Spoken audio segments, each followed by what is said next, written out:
Il a été appelé singe pour avoir passé du temps dans la forêt. La plupart des gens l'ont rejeté, mais il est maintenant une superstar en devenir. Il est devenu célèbre après que sa première histoire ait été publiée sur YouTube. À partir de ce jour-là, il est devenu viral, volant ainsi l'affection des gens et faisant la une des journaux sur différentes plateformes des médias sociaux. Beaucoup de gens ont commencé à partager son histoire. Il s'appelle Zanzimana Eli. Pour bien le connaître, nous devons remonter un peu dans le temps où tout a commencé.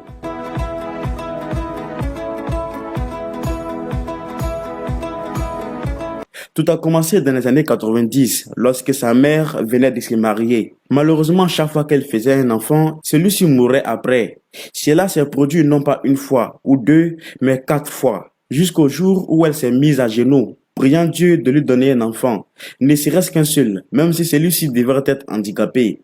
Elle avait le désir insatiable de faire un enfant, au moins un, pour montrer à sa belle famille qu'elle n'est pas possédée par un esprit maléfique. Dieu a finalement exaucé sa prière en lui donnant ce garçon, Zanzimana Eli. Le jour où elle a mis l'enfant au monde, tout le monde a été choqué par l'apparence du jeune Eli. Lors de notre première visite dans cette famille, ils étaient dans l'extrême pauvreté. Ils avaient faim ces jours-là, se demandant comment ils allaient s'en sortir. Nous avons ouvert une campagne de donations, ce qui s'est avéré être une belle réussite. Pour notre deuxième visite, nous avons apporté beaucoup d'espoir à cette famille. Ils ont souri à nouveau. Cette visite était spéciale pour cette famille. Nous avons apporté beaucoup de matériel, des matelas et bien d'autres. Leur réaction lorsqu'ils ont mangé un gâteau pour la première fois signifiait beaucoup.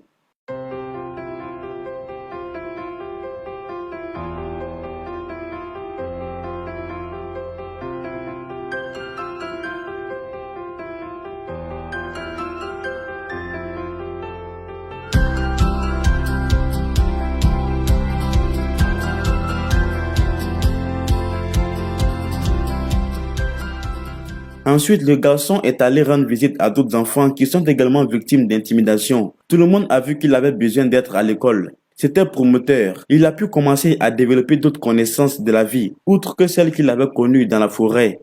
Pour que le garçon soit amené dans une telle école pour les enfants handicapés, cela demandait beaucoup d'argent, car s'occuper et enseigner ses enfants est une tâche difficile. Cette mère a toujours souhaité que son fils aille à l'école comme les autres. Le problème que cette mère a toujours eu était de vivre dans une vieille maison. Afrimax, les chaînes françaises d'Afrimax et tous leurs abonnés ont contribué. La mère a été surprise le jour où on lui a remis les clés de sa propre maison. La maison avait tous les matériaux de base, à partir des meubles, une télévision et bien d'autres. Elle a également reçu une vache pour les aider à améliorer leur nutrition en leur fournissant du lait tous les jours.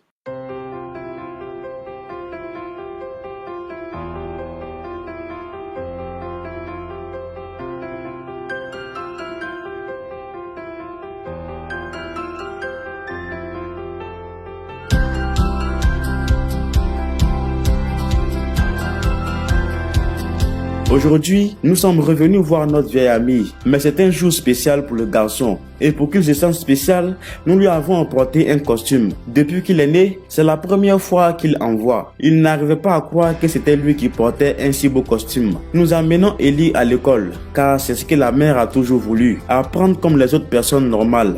En réfléchissant au peu d'expérience que la mère a eu lorsque nous avons amené Eli dans cette école il y a 1 an, son dernier souhait était qu'il continue d'apprendre.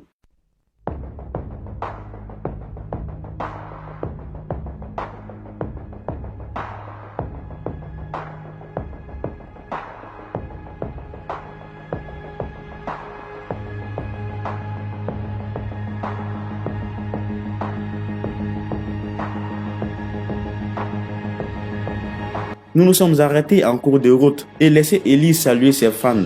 Il a acquis une grande base de fans. Tout le monde le voit comme une personne unique. Ils veulent tous prendre une photo avec lui. C'est toujours difficile dans la rue chaque fois qu'il rencontre d'autres personnes. Ils veulent toujours prendre des selfies avec lui. Nous sommes arrivés à cette école. Le garçon était heureux. Il est calme parce qu'il sait pourquoi il est ici. Il a rejoint les autres enfants en classe pour commencer à apprendre.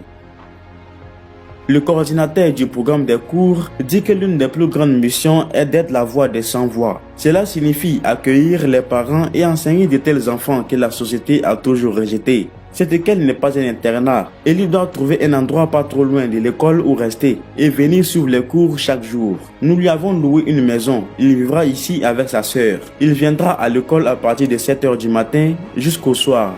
Le garçon apprendra au fur et à mesure, il s'adaptera à la vie scolaire. N'ayant pas vécu avec beaucoup de monde autour, il a passé la plupart de son temps dans la forêt. Cela lui a donné moins de connaissances sur la façon de vivre avec les autres. C'est crucial que le garçon apprenne à s'adapter. Le surveillant dit qu'il est sûr que cela prendra du temps, mais il pense qu'il peut s'adapter petit à petit. Et un jour, Zanzimana Ellie rendra tout le monde fier, à commencer par sa mère. Elle n'a rien à dire, juste remercier tous ceux qui ont soutenu sa famille depuis le premier jour. Elle dit qu'elle ne pouvait pas croire lorsqu'on lui a dit qu'on avait construit une maison pour elle. Elle pensait que c'était faux, jusqu'à ce qu'elle la voie de ses propres yeux. Et là, elle n'en revenait pas. Elle remercie à nouveau tout un chacun, tous ceux qui les ont soutenus depuis le premier jour où la première histoire a été diffusée. Elle est très reconnaissante envers ceux qui ont contribué pour aider sa famille.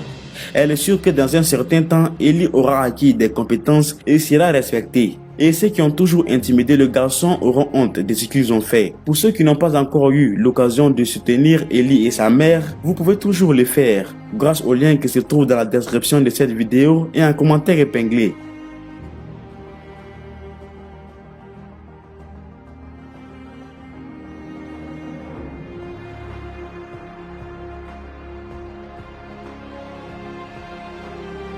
Merci d'avoir regardé la vidéo. À la prochaine.